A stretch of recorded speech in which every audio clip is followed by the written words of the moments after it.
خالد رضی اللہ عنہ کا فراز کی طرف کوچ ان کی خود سری کا مظاہرہ تھا۔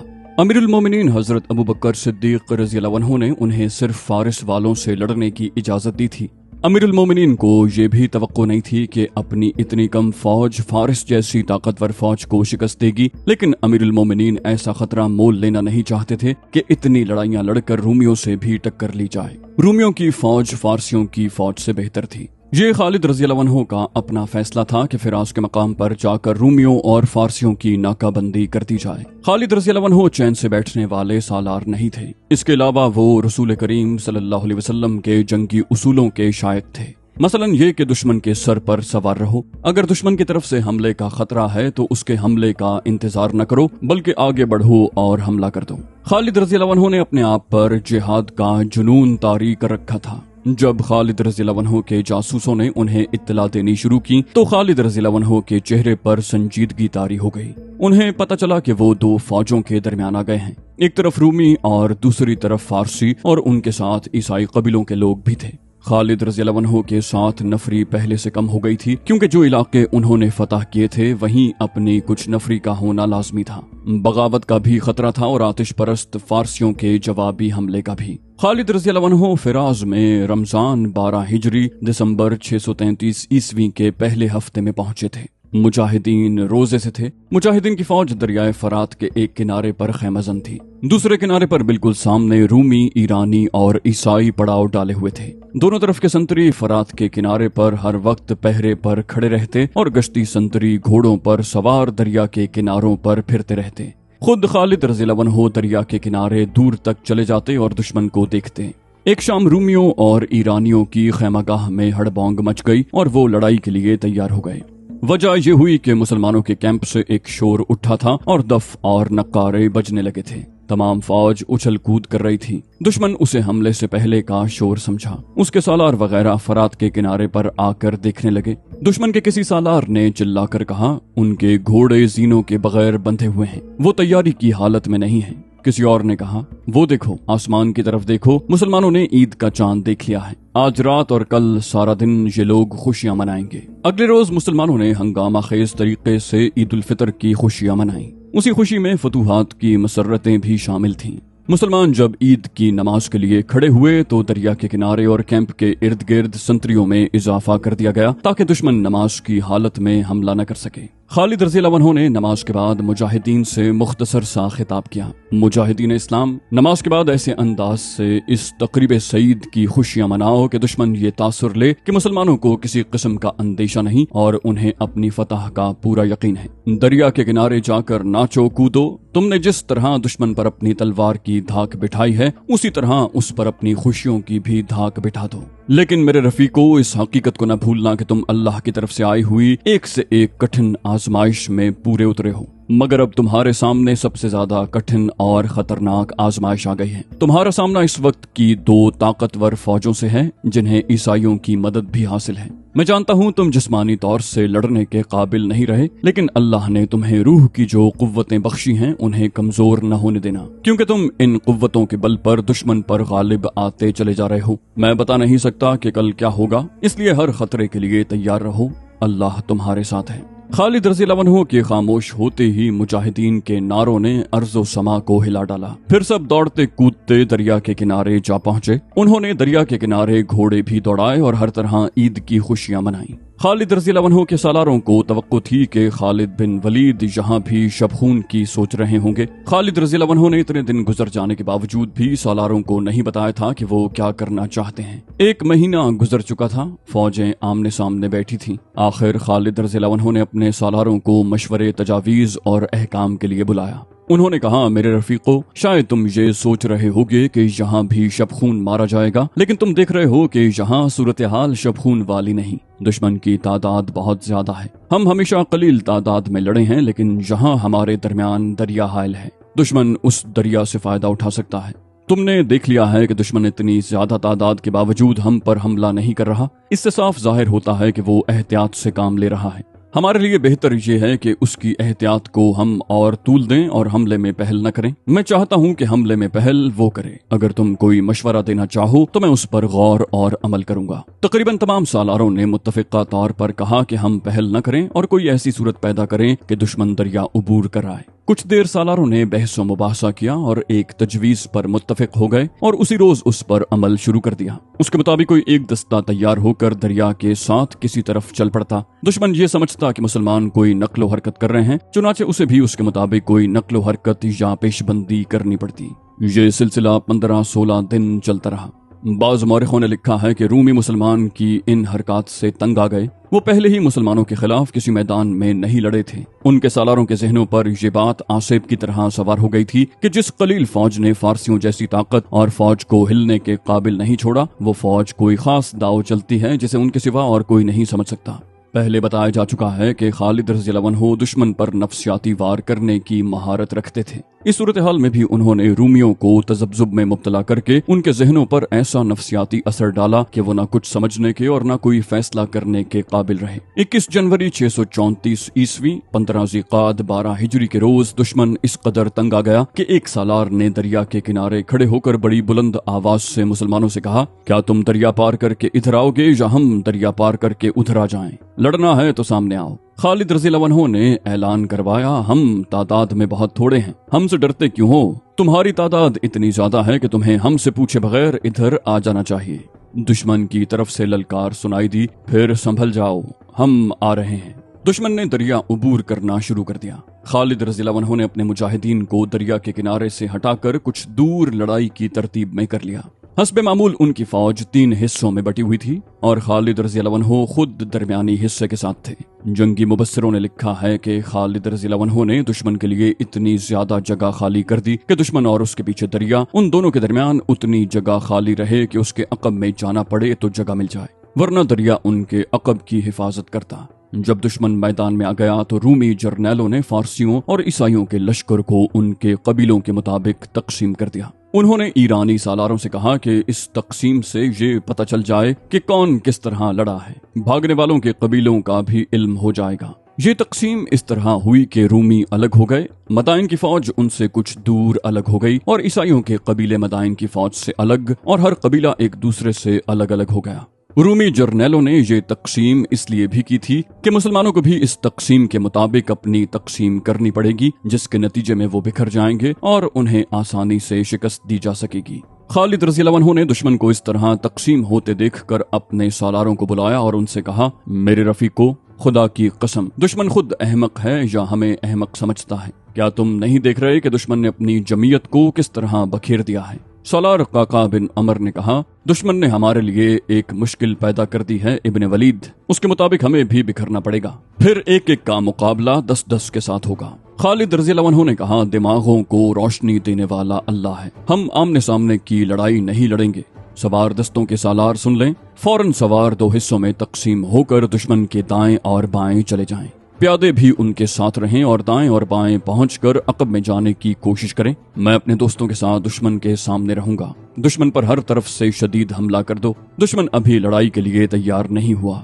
चारों तरफ से दुश्मन पर ऐसा हमला कर दो कि उसकी तकसीम दरहम बरहम हो जाए। अल्लाह का नाम लो और निकल जाओ। रूमी, ईरानी और ईसाई तकसीम तो हो गए थे, लेकिन अभी लड़ाई के लिए तैयार नहीं हुए थे। खालिद रज़ियल्लाहु अन्हु के इशारे पर मुसलमानों ने हर तरफ से हमला कर दिया। दुश्मन पर जब हमले के साथ हर तरफ से तीर बरसने लगे तो उसके बटे हुए हिस्से अंदर की तरफ होने लगे और होते होते वो हुजूम की सूरत में यकजा हो गए। मुसलमान सवारों ने थोड़ी सी तादाद में होते हुए इतने कसीर दुश्मन को घेरे में ले लिया। दुश्मन की हालत एक घने हुजूम की सी हो गई, जिससे घोड़ों के घूमने फिरने के लिए जगह न रही। ईरानी और ईसाई पहले ही मुसलमानों से डरे हुए थे। वो छुपने या पीछे हटने के अंदाज से रूमी दस्तों के अंदर चले गए और उन्हें हरकत के काबिल न छोड़ा। मुसलमान सवारों ने दौड़ते घोड़ों से दुश्मन के उस हुजूम पर तीर बरसाए, जिससे दुश्मन की इतनी बड़ी तादाद और ज्यादा सिमट गई। इस कैफियत में प्यादा मुजाहिदीन ने हल्ला बोल दिया। अकब से हमला एक सवार दस्ते ने किया। खालिद रज़ियल्लाहु अन्हु ने अपने तमाम सवार दस्तों को एक ही बार हमले में न झोंक दिया। दस्ते बारी बारी हमले करते थे। खालिद रज़ियल्लाहु अन्हु ने ऐसी चाल चली थी कि लड़ाई की सूरत लड़ाई न रही, बल्कि ये रूमी आतिश परस्तों और ईसाइयों का कत्लेआम था। रूमियों ने दिफाई लड़ाई लड़ने की कोशिश की, लेकिन मैदान उसके जख्मियों और उसकी लाशों से भर गया। सिपाहियों का हौसला टूट गया और वो मैदान से भागने लगे। खालिद रज़ियल्लाहु अन्हु ने हुक्म दिया, पीछे जाओ, उनके पीछे जाओ, कोई जिंदा बचकर न जाए। मुजाहिदीन ने ताकुब करके भागने वालों को तीरों और बर्छियों से खत्म किया और मार्का खत्म हो गया। तकरीबन तमाम मौरिखों ने लिखा है कि इस मार्के में 1 लाख रूमी, ईरानी और ईसाई मारे गए। एक बहुत बड़ी इत्तेहादी फौज खत्म हो गई। मुसलमानों की तादाद 15,000 से ज्यादा नहीं थी। खालिद रज़ियल्लाहु अन्हु 10 रोज वहीं रहे। उन्होंने बड़ी तेजी से वहां का इंतजामी ढांचा मुकम्मल किया। एक दस्ता वहां छोड़ा और 31 जनवरी 634 ईस्वी 25 ज़िक़ाद 12 हिजरी के रोज लश्कर को हीरा की तरफ कूच का हुक्म दिया। एक सालार अपने साथी सालार से कह रहा था, क्या तुम देख नहीं रहे इब्ने वलीद चुप सा हो गया है। खुदा की कसम, मैं नहीं मानूंगा कि इब्ने वलीद थक गया है या मुसलसल मार्कों से उकता गया है। दूसरे सालार ने कहा, और मैं ये भी नहीं मानूंगा कि इब्ने वलीद डर गया है कि वो अपने मुस्तकर से इतनी दूर दुश्मन के मुल्क के अंदर आ गया है, लेकिन मैं उसे किसी सोच में डूबा हुआ जरूर देख रहा हूँ। पहले ने कहा, हाँ वो कुछ और सोच रहा है। दूसरे ने कहा, हम पूछ न लें।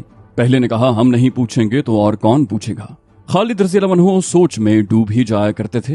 ये एक मार्के की फिरागत के बाद अगले मार्के की सोच होती थी। वो सोच समझकर और तमाम तर दिमागी कुव्वतों को बरूए कार लाकर लड़ा करते थे। दुश्मन के पास बेपनाह जंगी कुव्वत थी।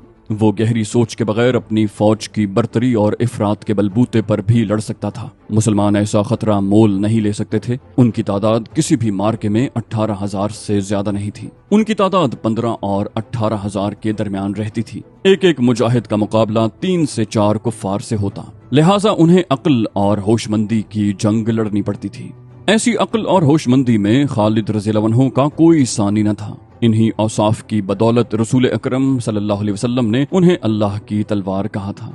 जज्बा तो खालिद रज़ियल्लाहु अन्हु में था ही, लेकिन उन्हें दिमाग ज्यादा लड़ाना पड़ता था। हर मार्के से पहले खालिद रज़ियल्लाहु अन्हु जासूसों से दुश्मन की कैफियत और उसकी जमीन और नफरी वगैरह की तफसीलात मालूम करके गहरी सोच में डूब जाते। फिर अपने सालारों से सलाह मशवरा करते थे, लेकिन फिराज की जंग के बाद उन पर ऐसी खामोशी तारी हो गई थी जो कुछ और ही किस्म की थी।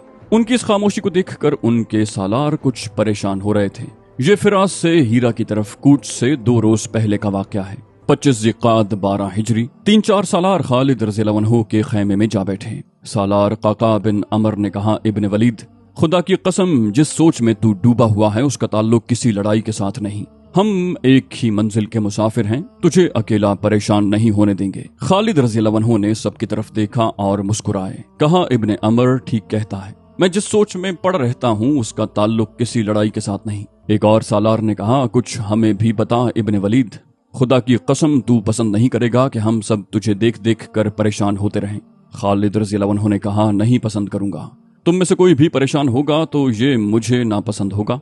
मैं किसी लड़ाई के लिए कभी परेशान नहीं हुआ। 3-3 दुश्मनों की फौजें मिलकर हमारे खिलाफ आईं, मैं परेशान नहीं हुआ। मैंने खलीफतुल मुस्लिमीन की खिलाफ वर्जी करते हुए रूमियों को जा ललकारा।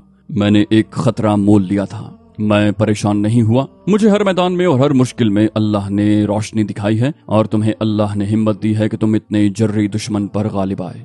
अब मेरी परेशानी ये है कि मैं फरीज़ा हज अदा करना चाहता हूँ, लेकिन तुम देख रहे हो कि मैं कहाँ हूँ और मेरी जिम्मेदारियाँ क्या हैं। क्या मैं इस फर्ज को छोड़कर हज का फर्ज अदा कर सकता हूँ? नहीं कर सकता मेरे रफीको, लेकिन मेरा दिल मेरे काबू से बाहर हो गया है। खुदा की कसम, ये मेरी रूह की आवाज है कि वलीद के बेटे, क्या तुझे यकीन है कि तू अगले हज तक जिंदा रहेगा? मुझे यकीन नहीं मेरे दोस्तों। हमने जिन 2 दुश्मनों को शिकस्तें दी हैं उनकी जंगी ताकत तुमने देख ली है, और तुमने ये भी देख लिया है कि तमाम कबीले फौरन उनसे जा मिलते हैं। मैं महसूस कर रहा हूँ कि मेरी जिंदगी चंद रोजा रह गई है, और मेरे रफीको, मैं कुछ भी नहीं, तुम कुछ भी नहीं। सिर्फ अल्लाह है जो हमारे सीनों में है, वही सब कुछ है। फिर मैं क्यों ना उसके हुजूर, उसके अजीम घर में जाकर सजदा करूं? क्या तुम मुझे इजाजत दोगे कि मैं अपनी तरफ से, तुम सब की तरफ से और हर एक मुजाहिद की तरफ से खाना काबा जाकर अल्लाह के हुजूर शुक्र अदा करूं? एक सालार ने कहा, बेशक बेशक। कौन रद्द कर सकता है उस जज्बे को और इस ख्वाहिश को जो तूने बयान की है?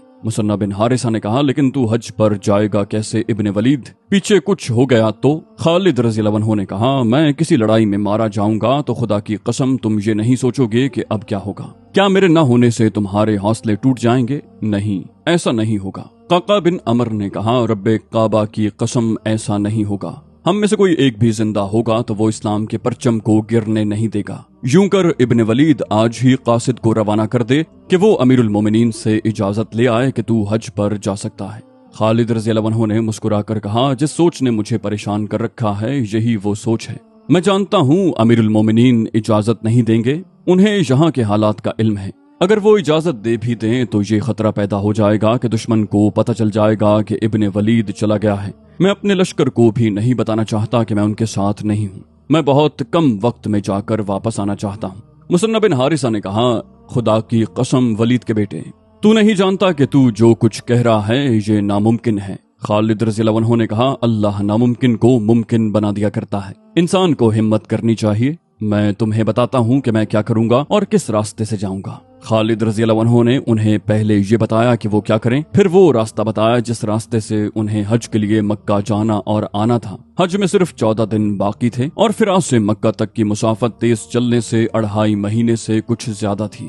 खालिद रज़ियल्लाहु अन्हु को कोई छोटा रास्ता देखना था, लेकिन कोई छोटा रास्ता नहीं था। खालिद रज़ियल्लाहु अन्हु ताजिर खानदान के फर्द थे। कबूल इस्लाम से पहले खालिद रज़ियल्लाहु अन्हु ने तिजारत के सिलसिले में बड़े लंबे और कठिन सफर किए थे। वो ऐसे रास्तों से भी वाकिफ थे जो आम रास्ते नहीं थे, बल्कि वो रास्ते कहलाते ही नहीं थे। खालिद रज़ियल्लाहु अन्हु ने अपने सालारों को एक ऐसा ही रास्ता बताया। मुसन्ना बिन हारिसा ने कहा, खुदा की कसम इब्ने वलीद, तेरा दिमाग खराब नहीं हुआ, फिर भी तूने ऐसी बात कहती है जो ठीक दिमाग वाले नहीं कह सकते। तू जो रास्ता बता रहा है वो कोई रास्ता नहीं, वो एक इलाका है और उस इलाके से सहरा की हवाएं भी डर डर कर गुजरती हैं। क्या तू मरने का कोई और तरीका नहीं जानता? क्या मैं उस इलाके से वाकिफ नहीं? खालिद रज़ियल्लाहु अन्हु ने ऐसी मुस्कुराहट से कहा जिसमें अज़्म और खुद एतमादी थी। बोले, जिस अल्लाह ने हमें इतने जबरदस्त दुश्मनों पर गालिब किया है वो मुझे उस इलाके से भी गुजार देगा। मैं यकीन से कहता हूँ कि तुम मुझे जानने से नहीं रोकोगे और मेरे इस राज को इस खेमे से बाहर नहीं जाने दोगे। मैं राज अमीरुल मोमिनीन से भी छुपा कर रखूंगा। एक सालार ने पूछा, अगर अमीरुल मोमिनीन भी हज पर आ गए तो क्या करेगा तू? खालिद रज़ियल्लाहु अन्हु ने कहा, मैं उनसे अपना चेहरा छुपा लूंगा। तुम सब मेरे लिए दुआ तो जरूर करोगे। मैं वादा करता हूँ कि मैं इस तरह तुमसे आ मिलूंगा कि तुम कहोगे कि ये शख्स रास्ते से वापस आ गया है। ज्यादातर मौरखीन खुसूसन तबरी ने यह वाक़या बयान किया है कि खालिद रज़ियल्लाहु अन्हु ने 12 हिजरी का हज किस तरह किया। उन हालात में कि उनकी टक्कर फारिस की शहनशाही से थी और उन्होंने रूम की शहनशाही के अंदर जाकर हमला किया।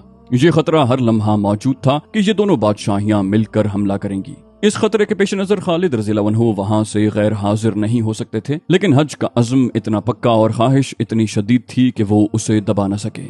पहले सुनाया जा चुका है कि लश्कर फिराज से हीरा को कूच कर रहा था। खालिद रज़ियल्लाहु अन्हु ने लश्कर को 3 हिस्सों में तकसीम किया। एक हिस्सा हिरावल था, दूसरा उसके पीछे और तीसरा हिस्सा अकब में था। खालिद रज़ियल्लाहु अन्हु ने खास तौर पर ऐलान करवाया कि वो अकब के साथ होंगे। लश्कर को हीरा तक पहुंचने की कोई जल्दी नहीं थी। तेज कूच इस सूरत में किया जाता था जब कहीं हमला करना होता या जब इत्तला मिलती थी कि फलां जगह दुश्मन हमले की तैयारियां कर रहा है। अब ऐसी सूरत नहीं थी। लश्कर के कूच की रफ्तार तेज न करने की एक वजह तो ये थी कि ये कूच मैदान जंग की तरफ नहीं बल्कि अपने मफतूहा शहर की तरफ हो रहा था। दूसरी वजह ये थी कि मुजाहिदीन मुतवातर लड़ाइयां लड़ते और पेशकदमी करते रहे थे। उनके जिस्म शल हो चुके थे। खालिद रज़ियल्लाहु अन्हु ने कूच मामूली रफ्तार से करने का हुक्म एक और वजह से भी दिया था। इस वजह का 3 सालारों और खालिद रज़ियल्लाहु अन्हु के चंद एक साथियों के सिवा किसी को इल्म नहीं था। वो वजह ये थी कि खालिद रज़ियल्लाहु अन्हु को कूच के दौरान लश्कर के अकबी हिस्से से खिसक जाना था और एक गुमनाम रास्ते से मक्का को रवाना होना था। लश्कर 31 जनवरी 634 ईस्वी के रोज चल पड़ा। तारीख में उस मकाम का पता नहीं मिलता जहां लश्कर ने पहला पड़ाव किया था। रात को जब लश्कर गहरी नींद सो गया तो खालिद रज़ियल्लाहु अन्हु अपने चंद एक साथियों के साथ खैमागाह से निकले और गायब हो गए। किसी भी मौरिख ने उनके साथियों के नाम नहीं लिखे जो उनके साथ हज करने गए थे। खालिद रज़ियल्लाहु अन्हु और उनके साथी ऊंटों पर सवार थे।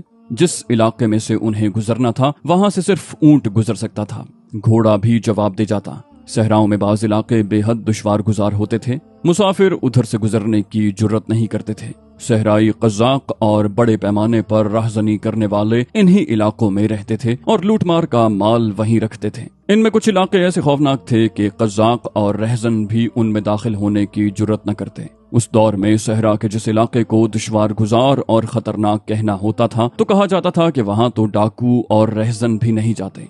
खालिद रज़ी अल्लाह अन्हु ने मक्का तक जल्दी पहुंचने का जो रास्ता इख्तियार किया था वो ऐसा ही था, जहां डाकू और रहज़न भी नहीं जाते थे। इतने खतरनाक और वसी इलाके से जिंदा गुजर जाना ही एक कारनामा था, लेकिन खालिद रज़ी अल्लाह अन्हु दिनों की मुसाफत मिनटों में तय करने की कोशिश में थे। उन्हें सिर्फ ये सहूलत हासिल थी कि मौसम सर्दियों का था, लेकिन सैकड़ों मीलों तक पानी का नामो निशान न था।